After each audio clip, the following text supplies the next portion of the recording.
What are you thinking about this upcoming game against the Saints? I mean, the Saints aren't great. They're another team starting their backup quarterback.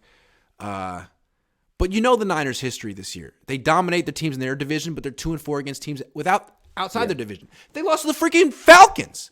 What do you think? Okay, I think they're going to really, really beat the Saints. Here's the thing, and of course I could be wrong, but if I'm wrong, people say you were wrong, and I'll say no, the Niners were wrong. I think the Saints are no good, and I want to add something. Their coach Dennis Allen used to be the coach over here with the Oakland Raiders, so I interacted with him, and I told Iggy this earlier. I think someone stole his personality at birth. I have never met a more boring, uninteresting, he's in a leadership position. Yeah. And I could never find a spark, an original thought. I don't know about that guy. And so they went from a really good head coach to this guy. I have no confidence in him leading them past the 49ers. I don't either. Dave Barclay says, is it a trap game, though? To me, this is an interesting one because when the trap games for the Niners are right after an emotional victory. They come home, maybe they've been away for a while, and let down. This is a short week. I'm not expecting it. It's deep in the season. It's too late for that bullshit. They know where they stand. They've been together a long time. If this were October, maybe they would. Like what happened to the Falcons? I could see it happening in October, but late November, it's way too late for that bullshit. They're going to handle business here.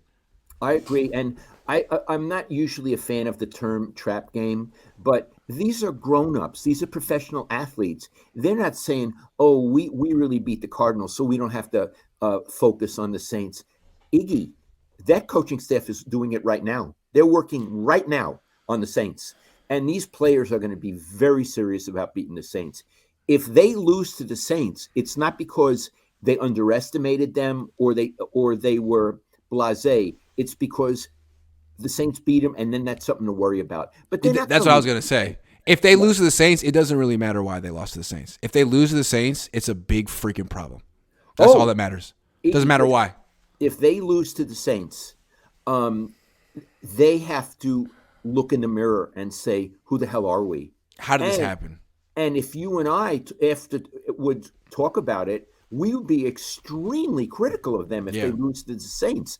Absolutely. Right. With that coach and that Andy Dalton. I mean, that's why people are talking about trap game. Because if the Saints beat the Niners, it doesn't mean the Saints are better than the Niners. It means once again the Niners lost to a team they should have beat. How? Absolutely. How are you doing this? And I don't think they will anymore. I think they're done. I'm holding a wooden spoon. I don't know why, but I get excited. It's important to hold. To hold a wooden spoon. No, I don't know. They're professionals, but you understand. Football's an emotional game. We didn't play it, but it's very emotional, and the emotions of playing Arizona in Mexico City with the whole country rooting you on to coming back and playing just a random game against the Saints on a short week when you think everyone thinks you're going to win. It's different. It's different. So make sure you get up and have the same urgency and all that bullshit, all those buzzword cliches, and win. Okay. You know what? You know where they get the urgency from? That's the head coach. That's right. That is absolutely right. Yes, that's his job. That's his freaking job. Yeah. It's his job to be like, look, guys, I know it feels good. We have a game in 6 days. That's his message. Can he get it across? Yes. Harbaugh could. I wonder with Kyle sometimes. That's your whole job this week. We're better than the Saints. All we have to do is take them seriously. Okay. I'm saying Kyle's going to get it across. I think so, too. I think he has enough veteran leadership that they're going to get it across, too. So I'm saying the Niners win. I would even say comfortably. But we both agree if they lose, now it's a whole different universe, and we got to talk about it. Yeah. But if they once again blow out this team, you're thinking, okay, the Niners have figured this out. They've found their identity. They know how they're going to win this season. They might be that team. But what's most important is that 4-game stretch after the Saints game. Right. It's a much better preparation for the four-game stretch to beat New Orleans than to lose in New Orleans. Right. So if they beat New Orleans, which I think they will, it's a positive step.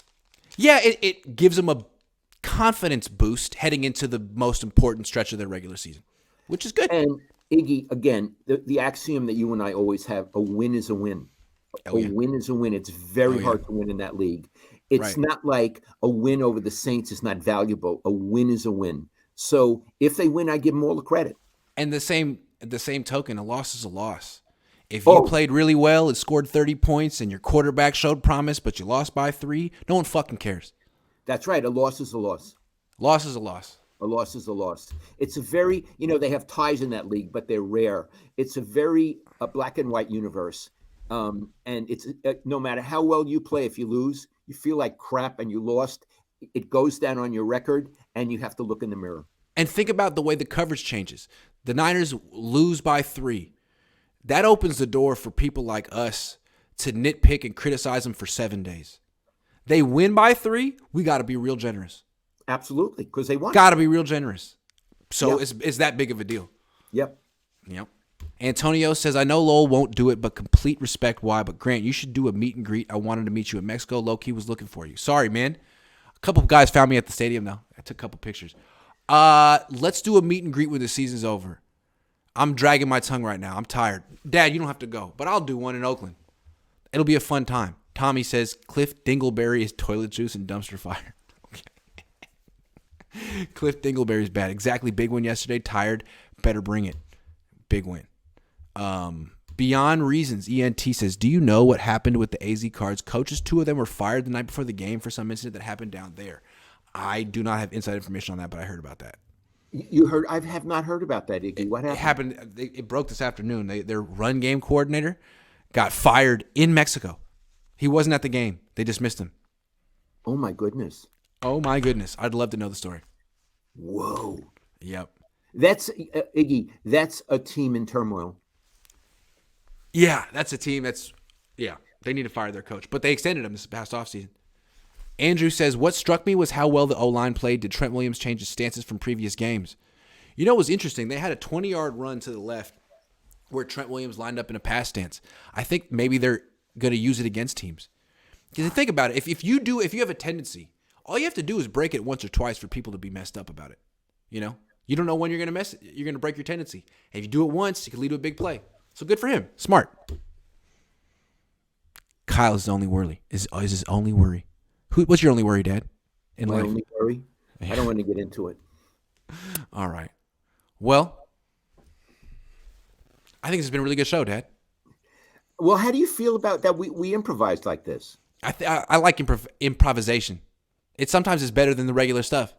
I love the show today, and here's the thing: you faced adversity in Mexico City. We faced adversity in Oakland, you were going to give it up, and I wouldn't let you.